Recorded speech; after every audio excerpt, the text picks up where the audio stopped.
Hello दोस्तों, आप सभी का हिमाचल प्रदेश अड्डा 247 में हार्दिक स्वागत है। तो आज हम मैथ का परसेंटेज पार्ट 2 करेंगे। धीरे धीरे करके हम सभी जो टॉपिक हैं उनको कवर करेंगे। तो पहला प्रश्न है आपका, एक कस्बे की जनसंख्या 5% प्रति वर्ष की दर से बढ़ रही है। यदि वर्तमान जनसंख्या 16,000 है तो 2 वर्ष बाद जो है वो जनसंख्या कितनी होगी, इसमें पूछा गया है। तो 5% की दर से बढ़ रही है मतलब आपने एलिमिनेशन मेथड से जो आपने आंसर जो है वो पहले हटा लेने हैं। कौन कौन सा हट जाएगा, इसमें बढ़ रही है मतलब सी और बी में तो घट रही है, तो ये ऑप्शन तो हो गए नहीं, तो ऑप्शन अब बच गए पहला और दूसरा। तो 5% दर से बढ़ रही है मतलब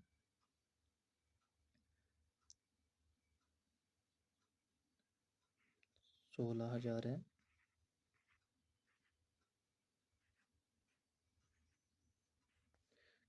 5% बढ़ रही है मतलब इसको फ्रैक्शन में बदलना है। 5/100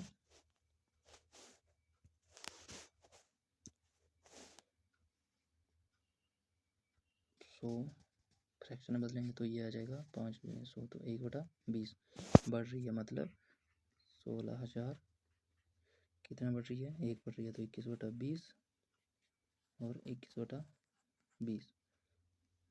0 से 0, 2 से 0, 2 चौके 8 और सॉरी 2 8 से 16 0 और 240। तो आपने देखना है कि लास्ट में तो एक 0 आएगी, मतलब ये दोनों ऑप्शन तो हट गए थे, लास्ट में 0 0 दोनों में दी है। अब 4 1 ज़ा 4 एंड 4 1 ज़ा 4, तो लास्ट डिजिट 4 आएगा, तो किस में आएगा, ऑप्शन नंबर डी में। ये मैंने आपको शॉर्ट मेथड बताया है ताकि आपका जो टाइम बच सके। वह मल्टीप्लाई करके भी आप कर सकते थे, मल्टीप्लाई करके जो आपका टाइम लग जाना था, तो इससे आपका टाइम बच गया ताकि आप जो और प्रश्न उनको कर सकें। तो ऑप्शन नंबर डी। अगला प्रश्न है, कोविड-19 महामारी के प्रकोप के कारण एक गांव की जनसंख्या 15,750 से घटकर 14,490 हो गई। उस गांव की जनसंख्या में कितने प्रतिशत की कमी हुई? तो आपको पता है कि वो कितने घट गई है, 15,750 से जो अब वो अब घटकर कितनी बच गई है,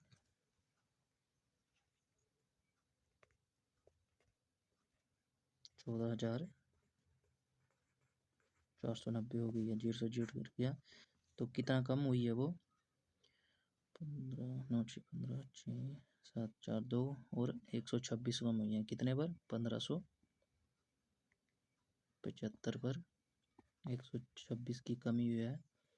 और परसेंटेज निकालने तो 100 से मल्टीप्लाई कर देंगे, 5 से काट सकते हैं हम,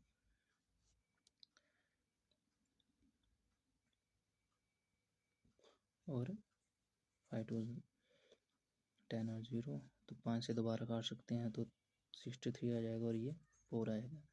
और 63 टू 126, तो 4 दूनी 8% की जो कमी हुई है। अगला प्रश्न है, एक गांव की जनसंख्या पहले वर्ष में 12.5% से जो बढ़ रही है, दूसरे वर्ष 8% से घट रही है। यदि गांव की वर्तमान जनसंख्या 3200 है तो 2 वर्ष बाद जो है जनसंख्या आपने बतानी है कितनी हो जाएगी। तो आपने इसमें देखो एलिमिनेशन से जो है पहले आप आंसर निकाल दीजिए जो नहीं आ सकते हैं।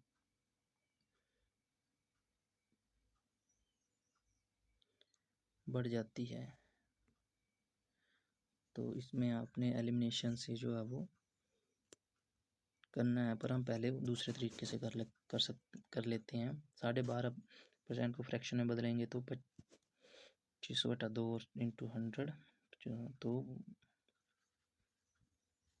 25/2 आ जाएगा अपॉन 100, तो 25 तो 1/8 आ जाएगी पहले की, और दूसरे की आ जाएगी 8/100, 14 तो 2/25। आपको फ्रैक्शन जो है वो याद होनी चाहिए, 8% की कितनी होती है, 12.5% की कितनी होती है। तो वर्तमान में जनसंख्या कितनी है उसकी, 3200 है।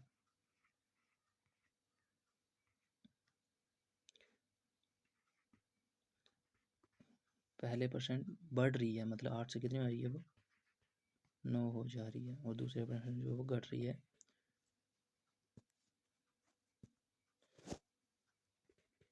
23/25 हो जा रही है। तो आपने इसको काट लेना है 400 और 16।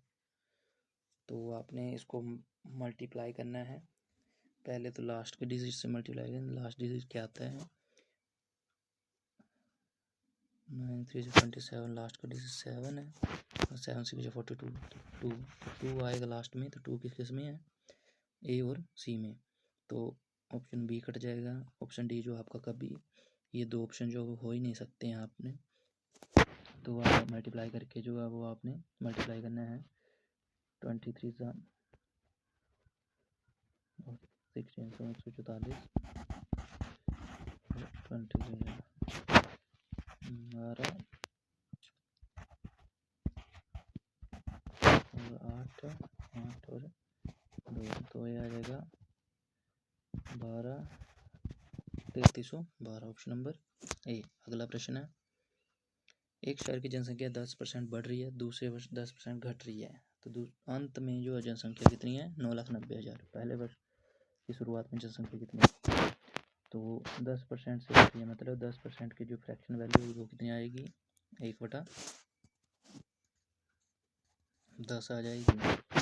तो बढ़ रही है, मतलब 10 से कितनी हो रही है, वो 11 हो जा रही है। दूसरे परसेंट जो 10% से घट रही है, मतलब कितनी हो जा रही है, 9/10। और अंत में कितना जनसंख्या उनकी, 9,90,000। 11 99 से 99 कट गया और एक आ गया, और 100 से मल्टीप्लाई करेंगे तो ये आ जाएगी आपकी कितनी जनसंख्या, 10 लाख। Option number B. अगला प्रश्न है, 2 वर्ष पहले एक शहर की जनसंख्या 2,60,000 थी। यदि जनसंख्या में हर साल 4% की गिरावट हो रही है, तो अब इसकी वर्तमान जनसंख्या कितनी है। एलिमिनेशन मेथड से तो आपने आंसर जो इसके हटा लेने हैं। गिरावट हो रही है मतलब 3300 आएगा नहीं, 4% की मतलब इतनी भी कम नहीं हो रही है कि वो 1 लाख तक पहुंच जाए। तो ऑप्शन नंबर ए, 2 बचे ऑप्शन इसमें, तो 2,60,000 जो इसकी वर्तमान जनसंख्या है, और कितने कम हो रही है, 4%। तो 96, 2 0 से 20 से, तो मतलब आपने कभी भी देखा होगा 6 को 6 से मल्टीप्लाई हमेशा लास्ट डिजिट क्या आता है, 6 आता है। तो इस आंसर में लास्ट 6 किसमें है, मल्टीप्लाई करेंगे तो ऑप्शन नंबर सी। इससे जो आपको टाइम बच जाता है, मल्टीप्लाई करने को आप मल्टीप्लाई कर सकते हैं तो टाइम लग जाता, लास्ट डिजिट से मल्टीप्लाई करके जो हम आंसर फास्ट निकाल सकते हैं। अगला प्रश्न है, एक डीलर किसी वस्तु को 25% की छूट देता है, नगद भुगतान 15% के अतिरिक्त छूट देता है। एक ग्राहक ने 255 का नगद भुगतान किया, वस्तु का अंकित मूल्य पूछा है इन्होंने, क्या होगा। तो ये आपका जो जीडी हुआ था जनवरी में, उसमें पूछा गया था। तो 25% का डिस्काउंट मतलब कितना बचा होगा, 75%। दूसरी बार उसने कितने का डिस्काउंट दिया है, 15, मतलब कितना बच गया, 85%। 100 से मल्टीप्लाई डिवाइड करेंगे, 100 से डिवाइड, और कितना भुगतान किया उसने, 255 का। 25 3 75, 25 चौके 100, 5 13 85 और 5 100। तो कितना, 3/4 मल्टीप्लाई 17/20, कितना भुगतान किया, 255 का। तो ये जब 3 और 17 दूसरे जगह तो डिवाइड करेंगे तो 385 सा 255 और 7 5 सा 85, और ये दोनों उस तरफ जाएंगे, मल्टीप्लाई 20 चौके 80 और 8 से 400। तो कितना अंकित मूल्य था उसका, 400 था अंकित मूल्य। अगला प्रश्न है, कितने वर्षों में 4,000 की राशि जो 5,324 हो जाएगी। 10% वार्षिक चक्रवृद्धि ब्याज की दर से। वार्षिक चक्रवृद्धि ब्याज क्या है, तो आपको पता होगा वो कितनी हो जा रही है, 4000 से 5324 हो जा रही है वो। तो इसको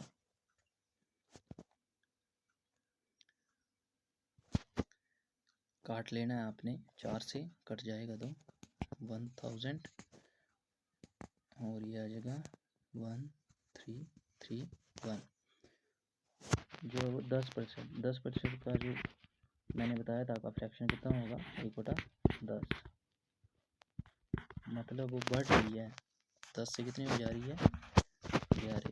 तो आपने चक्रवृद्धि ब्याज, तो 10 का कितना मल्टीपल जो है ये है 3, और ये कितना है 11 का भी क्यूब है, तो कितने आ रहा है आपका 3 बार जो है वो 3 वर्षों में जो आपका राशि जो है वो 4000 से 5324 हो जा रही है। तो आपने इसको करने का तरीका यही होता है, सिंपल मेथड है, फॉर्मूला वगैरह से भी आप कर सकते हैं, परंतु फॉर्मूला वगैरह से नहीं करना, आपने इसको रेशो के मेथड से कर लेना है। अगला प्रश्न है, एक कार की कीमत 2,50,000 रुपये है। पहले वर्ष इसका मूल्य 10% कम हो जाता है, दूसरे वर्ष यह 15% कम हो जाता है, तो 2 वर्ष बाद कार का मूल्य कितना होगा। तो पहले वर्ष ये कम हो जा रहा है, ये प्रश्न में पिछले प्रश्न की तरह है, तो कितना हो जा रहा है 2,50,000 से पहले में 10% कम हुआ, तो मतलब 10% की फ्रैक्शन कितनी होती है, 1/10, और कितना कम हुआ है 1 कम 10 है 9, दूसरे में 15% कम हो रहा है, मतलब 85/100, 17 और 20, तो 2 जीरो से 2 जीरो कट जाएंगे, 2 से काटेंगे तो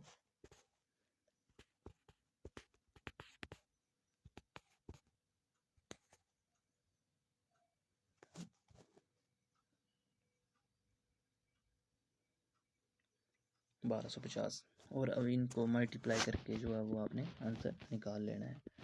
तो लास्ट का डिजिट मल्टीप्लाई करने हैं, 0 तो लास्ट सभी में आएगा ही आएगा, 963, और 3 को 5 से करेंगे, लास्ट डिजिट क्या आएगा 5, तो लास्ट डिजिट जो है वो 5 किस में है, ऑप्शन नंबर बी में। अगला प्रश्न है,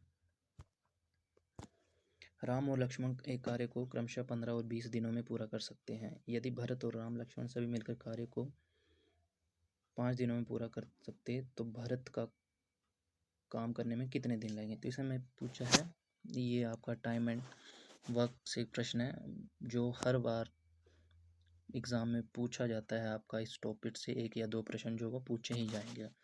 तो इसको करने का तरीका है, राम और लक्ष्मण ने कितने दिन, राम को R से डिनोट कर लेना है अपने, तो इसने काम किया 15 दिनों में, लक्ष्मण ने कितने दिनों में 20 दिनों में, और भरत, राम और लक्ष्मण ने भरत को 20 से डिनोट कर लेना है, प्लस R प्लस लक्ष्मण ने 5 में, तो इन तीनों का एलसीएम कितना आ जाएगा आपका 60, 15 चौके 60, 20 3 60 और 5 12 60। तो इन्होंने भरत का पूछा है, मतलब ये तीनों मिलाकर कर रहे हैं 12 में, और राम और लक्ष्मण कितने दिनों में कर रहे हैं 7, तो 12 में से 7 गए 5, तो ये भरत की एफिशिएंसी आएगी, और टोटल वर्क कितना है आपका 60, तो 5 12 60, तो 12 डेज में जो वो काम पूरा कर लेंगे भरत। राकेश 2 घड़ियों प्रत्येक 2530 रुपये में बेचता है, 15% का लाभ कमाता है, दूसरी पर 15% की हानि होती है। सूर्य पूरे सौदे में उसका लाभ या हानि प्रतिशत ज्ञात करें। तो इन्होंने पूछा है पूरे सौदे में उसका कितना लाभ और हानि हुई है, 15% की लाभ हो रहा हो, 15% की जो है वो हानि हो रही है। जब कभी भी आपका वैल्यू जो है वो एक समान दी हो, जैसे 15% का लॉस और 15% हानि है, तो हमेशा उसमें जो है वो लॉस होता है, तो ऑप्शन ए और सी तो कट गया आपके।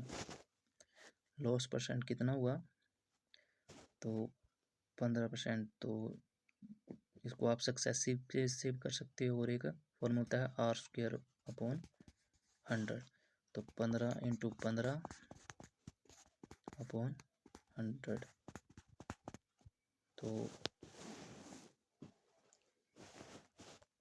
15 × 15 स्क्वायर याद होगा आपको, कितना होता है 2 to 5/100। तो 1 2 0 यहाँ पर पॉइंट लेंगे तो कितने का लॉस हुआ है, 2.525 का लॉस हुआ है। अगला प्रश्न है, जैक 30 दिनों में एक काम कर सकता है, रियान जो है उस काम को 14 दिनों में कर सकता है। जैक अकेले काम शुरू किया, कितने दिनों के बाद जो है रियान को उसके साथ जुड़ना चाहिए ताकि काम 15 दिनों में समाप्त हो जाए। तो इन्होंने तो टाइम एंड वर्क से एक और प्रश्न आ गया आपका। तो जैक को हम जे से डिनोट कर लेते हैं, कितने दिनों में काम पूरा कर रहा है वो, 30 दिनों में। और आपका रियान कितने दिनों में काम पूरा कर रहा है, 14 दिनों में। इन दोनों का एलसीएम कितना आ जाएगा, एलसीएम आएगा इनका 210, और ये आ जाएगा 7, और ये आ जाएगा आपका 215, तो ये आ जाएगा 15। तो इसकी एब्सेंसी जो है वो जैक की 7 है, और इसकी एब्सेंसी 15 है। तो जैक ने जो है वो स्टार्ट किया था, इन्होंने बोला है जैक ने अकेले काम शुरू कर दिया, तो 7 दिन तो उसने काम किया। टोटल टाइम जो है वो दिया इन्होंने 15 दिनों में समाप्त करना है। तो बचा हुआ काम जो है वो कितने दिन बच गया काम, 8। तो उसके बाद जो है वो कौन जुड़ जाएगा, रियान। तो कितने दिनों में समाप्त हो जाएगा काम रियान के जुड़ने से, 15 दिनों में। कितने दिन काम करेगा रियान, 8 दिन जो है वो काम करेगा। अगला प्रश्न है, प्रकाश धारा के प्रतिकूल 32 किलोमीटर घंटा और धारा के अनुकूल 44 किलोमीटर घंटा की गति से तैर सकता है, धारा की गति कितनी होती है। तो आपने इन क्वेश्चन को भी एक बार कर लेना है, एग्ज़ाम में आने की संभावना इतनी ज़्यादा नहीं होती है, पर आपको प्रश्न करने आने चाहिए। तो धारा के प्रतिकूल मतलब डाउनस्ट्रीम और अपस्ट्रीम, इन्होंने दिया डाउनस्ट्रीम और अपस्ट्रीम। धारा के अनुकूल जाता है तो वो 44 किलोमीटर जो डिस्टेंस कवर करता है पर आर, और अपस्ट्रीम यानी धारा के प्रतिकूल आता है तो 32 किलोमीटर प्रति घंटे से आता है। धारा की गति पूछी है इन्होंने, धारा की गति पूछी है, मतलब जब भी धारा की गति पूछी हो तो यह डाउन स्ट्रीम और यह अपस्ट्रीम, ये है अनुकूल, ये है प्रतिकूल। तो आपने इसका धारा की पूछी तो आपने फॉर्मूला याद रखना है D-U/2। और जब भी नाभ की गति या किसी भी गति पूछी हो तो वो आ जाएगा D+U/2। तो इन्होंने धारा की गति पूछी है, मतलब 44 में से 32 के 12 और 2 से डिवाइड करना है, 6 किलोमीटर प्रति घंटे की गति से जो है वो उसकी गति होगी धारा की। अगला प्रश्न है, 2 उम्मीदवारों के बीच एक चुनाव में 70% मत प्राप्त करने वाला उम्मीदवार 16,000 मतों के बहुमत से निर्वाचित होता है। जीतने वाला उम्मीदवार कितने मतों की संख्या है जो वो विनर हुआ है।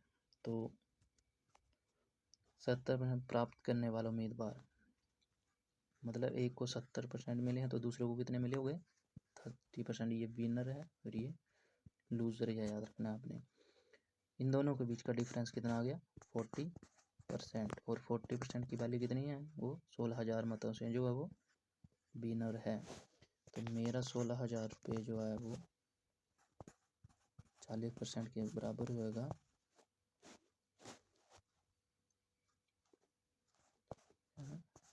400।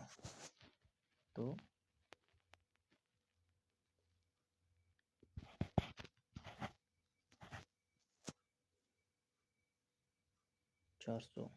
आ जाएगी।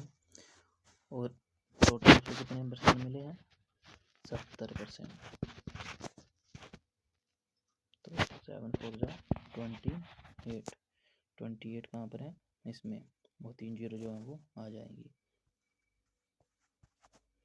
तो इसको आप ऐसे भी कर सकते थे, और आपको पता है कि 7 का मल्टीपल पूछा है, तो 7 का मल्टीपल यहाँ पर कौन है, वो 20 है। ऐसे भी आप टाइम बचाना चाहते तो ऐसे भी कर सकते थे। तो दोस्तों आज के लिए बस इतना ही, बाकी हम कल करेंगे। तो कल हम रेशो और प्रोपोर्शन के प्रश्न करेंगे। तो दोस्तों कमेंट बॉक्स पर ज़रूर बताएं आपको प्रश्न आज के कैसे लगे, और चैनल को सब्सक्राइब करें और ज़्यादा से ज़्यादा शेयर करें, ताकि जो हमारे हिमाचल के बच्चे हैं आने वाले एग्ज़ाम में किसी न किसी पोस्ट पर जो है वो जा सकें, और ढेर सारे एग्ज़ाम जो हैं वो क्वालिफाइड कर सकें। तो दोस्तों चैनल को एक सब्सक्राइब जरूर करें। धन्यवाद।